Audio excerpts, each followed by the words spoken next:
Assalamualaikum warahmatullahi wabarakatuh. Selamat siang. Kami dari kelompok 8 akan mempresentasikan materi bioenergetika di mata kuliah Fisiologi Air dengan dosen pengampu Dr. Yuni Kilawati, SPI MSI. Sebelum kami menjelaskan materi yang didapat, izinkan kami memperkenalkan diri terlebih dahulu. Nama saya sendiri yaitu Eurika Dwita Anindya dengan NIM 2350801011111020.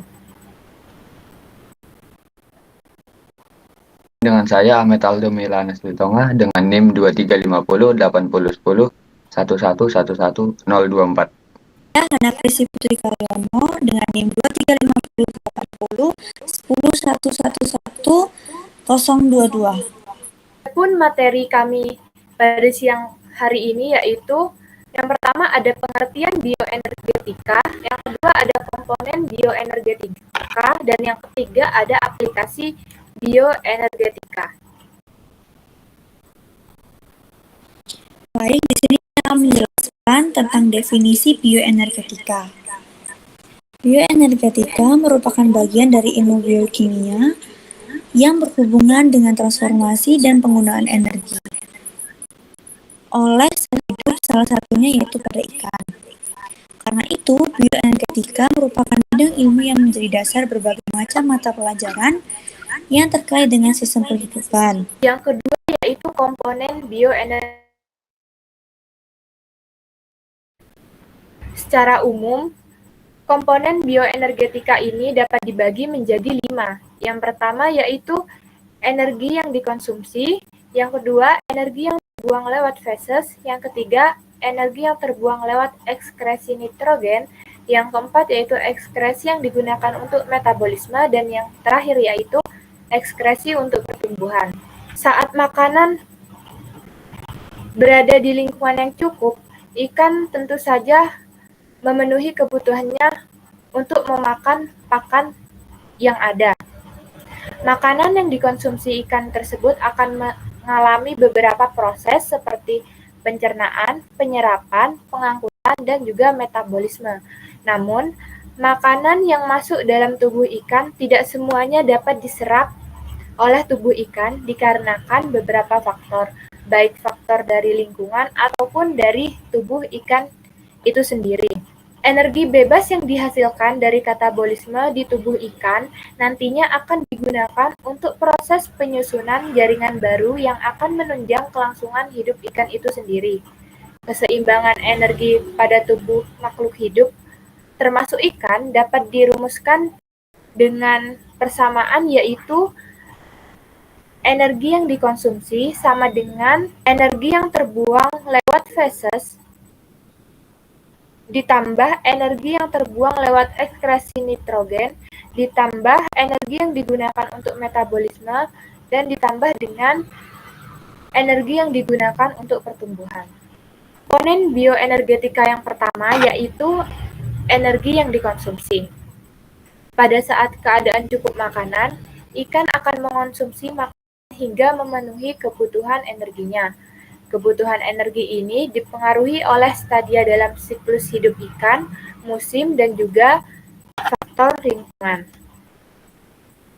Yang kedua yaitu ada energi yang terbuang lewat feses. Jumlah feses yang dikeluarkan oleh ikan dipengaruhi oleh beberapa faktor. Faktor-faktor tersebut bisa berasal dari dalam ikan itu sendiri maupun dari faktor luar yaitu lingkungan dan pakan. Jika data kecernaan energi dan nutrien pada ikan diketahui, maka total energi yang terbuang lewat feses dapat dihitung dengan menggunakan rumus yaitu energi yang terbuang lewat feses sama dengan 100 dikurangi kecernaan energi dikali dengan energi yang dikonsumsi. Yang ketiga yaitu ada energi yang terbuang lewat ekskresi nitrogen. Zat makanan yang telah dicerna di saluran pencernaan kemudian akan diserap melalui dinding usus. Zat-zat dalam makanan yang diserap terutama yang mengandung energi seperti asam amino, asam lemak, dan gula sederhana di metabolisme. Dan yang keempat yaitu ada energi yang digunakan lewat metabolisme. Besarnya energi yang digunakan untuk metabolisme dan pertumbuhan ini dapat dihitung dengan menggunakan rumus metabolisme energi sama dengan energi yang dikonsumsi dikurangi energi yang terbuang lewat feses ditambah energi yang terbuang lewat ekskresi nitrogen. Dan yang terakhir ada energi untuk pertumbuhan. Protein dengan nilai biologis tinggi dapat memicu penimbunan protein tubuh lebih besar dibandingkan dengan protein yang bernilai biologi rendah. Peningkatan kelebihan energi dari yang dikonsumsi menyebabkan jumlah total protein yang ditimbun dan energi yang diretensi sebagai lemak meningkat. Sehingga apabila laju retensi lemak lebih cepat dan membuat meningkatnya energi yang dikonsumsi, maka menyebabkan terjadinya penimbunan lemak. Aplikasi. Aplikasi bioenergetika dalam perikanan dapat melibatkan pemahaman dan optimalisasi penggunaan energi dalam sistem perikanan. Ini mungkin mencakup pengelolaan energi dalam produksi pakan, pemeliharaan lingkungan aquaculture, dan strategi peningkatan produktivitas perikanan dengan mempertimbangkan aspek bioenergetika pada perairan. Aplikasi bioenergetika mampu melakukan manipulasi untuk memaksimalkan pertumbuhan. Berdasarkan persamaan bioenergetika, maka pertumbuhan dapat dirumuskan menjadi G sama dengan I dikurang F tambah U tambah E, di mana upaya untuk meningkatkan efisiensi pada suatu tingkat energi yang dikonsumsi tertentu. Untuk itu, pertumbuhan harus ditingkatkan dan energi yang terbuang melalui feses serta energi yang digunakan untuk metabolisme harus diturunkan. Alokasi energi pada suatu organisme, termasuk ikan, merupakan hal yang dinamis. Hal ini dikarenakan pengalokasian energi tersebut merupakan hasil dari berbagai macam proses, dan proses itu sendiri tidak terlepas dari pengaruh faktor dalam, yaitu ikan, dan faktor luar, yaitu lingkungan, dan tidak terlepas juga dari faktor-faktor fisik, kimia, dan biologi yang dapat berubah dari waktu ke waktu. Dan ikan sebagai objek kajian dalam studi bioenergetika, ukuran dan beratnya dapat berubah berdasarkan waktu.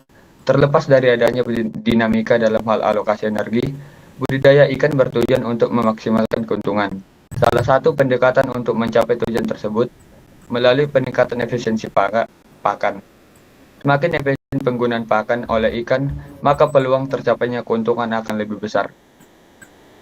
Untuk upaya yang dilakukan, pertama yaitu meningkatkan energi yang dikonsumsi, seperti menjaga kondisi ikan tetap sehat sehingga selera makannya selalu baik, dan juga pemberian pakan secara kumulatif atau feeding rate optimal, dan juga pemberian pakan dengan frekuensi yang tepat didasarkan atas kapasitas lambung, laju pencernaannya atau digestion rate.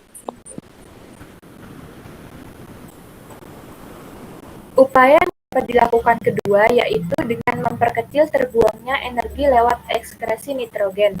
Dengan demikian, upaya yang dapat dilakukan untuk mengurangi ekskresi nitrogen adalah melalui penetapan tingkat protein pakan yang tidak berlebihan dan juga tingkat energi pakan yang memadai. 3. Memperkecil terbangnya energi lewat feses. Menjaga kondisi ikan agar berada dalam keadaan sehat.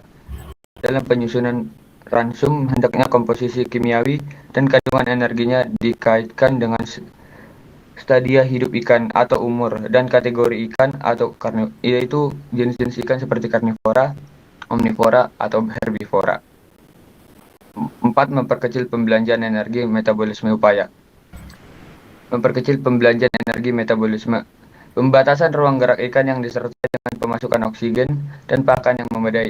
Pengaturan arus air yang tepat, sehingga pembelanjaan energi untuk menentang arus relatif kecil. Dalam hal ini harusnya berfungsi untuk mengeliminasi bahan yang diekskresikan oleh ikan. Baik, segitu dulu presentasi kelompok 8 mengenai materi bioenergetika. Apabila ada pertanyaan, boleh ditulis di kolom komentar. See you dan terima kasih. Wassalamualaikum warahmatullahi wabarakatuh.